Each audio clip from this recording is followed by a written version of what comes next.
Lagyan natin ng toyo mansi na may sili. Hello mga kasakol, for today's episode, dadayuhin naman natin ngayon ang Kakang Emong. Ito yung pinagmamalaking lumian ng mga taga Tinga Itaas, Batangas City. Areho ay malapit lamang din sa Sorosoro. Dini nga ho ay napakarami ng naglolomi. Kaya pag kayo ay nagpunta rin at kayo'y maglolomi, sabi din ay magdasal, maghintay, magtiwala. Ang mahalaga ay darating na ang order mo. Dahil sobrang nga pong dami na naglolomi din At ito pa yung isang sabi nila, Beshi, huwag kang mainip, darating din yung para sa'yo. Yun ho ay yung order. Baka naman kung ano ang iniisip nyo.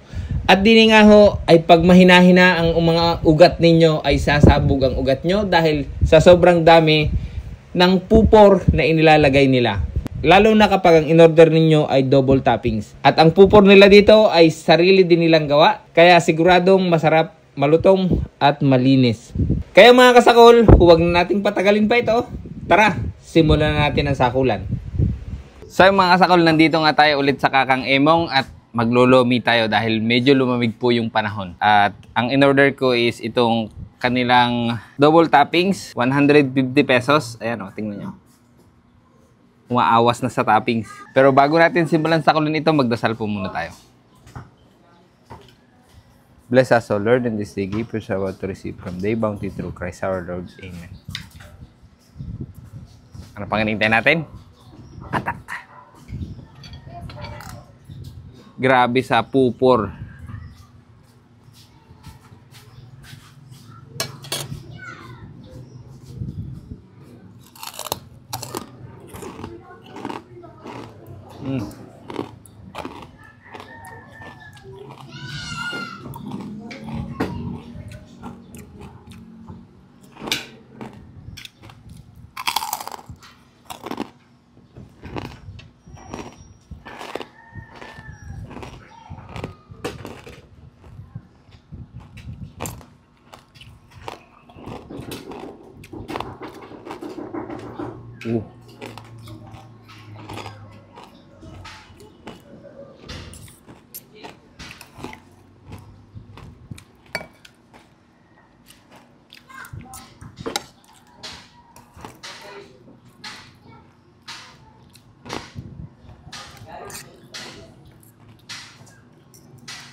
Lagyan natin ng toyo mansi na may sili.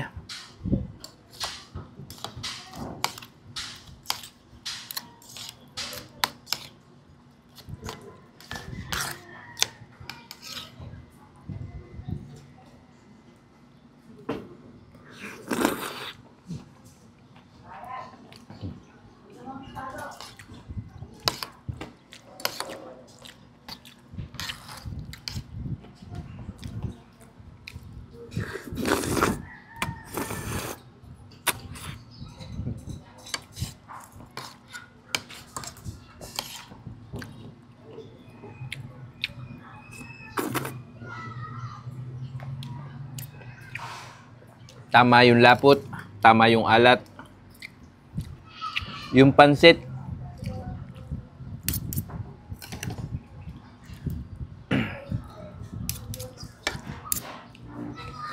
ganun din.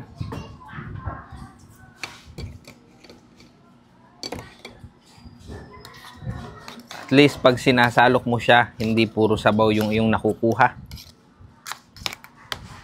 May kasama siyang pasta.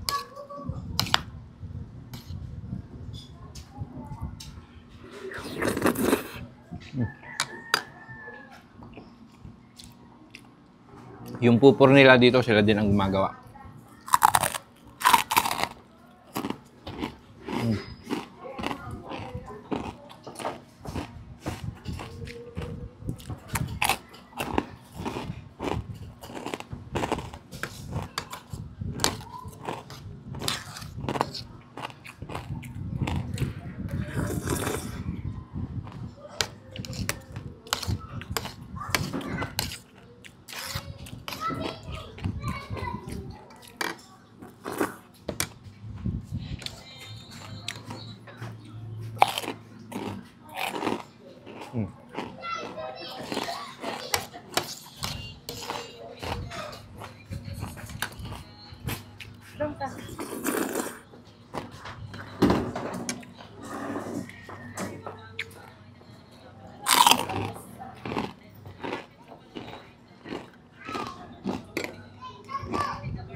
isa sa magandang characteristics ng lumi.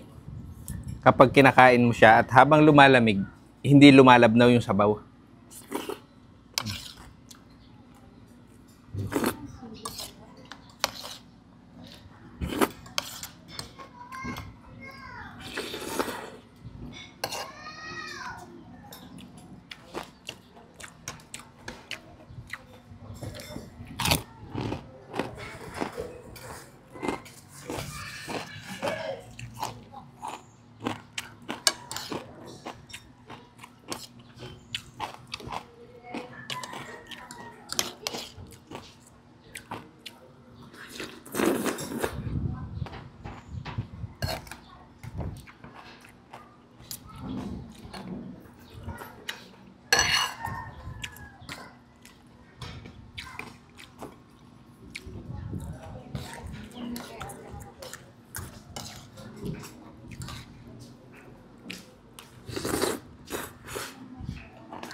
Anya!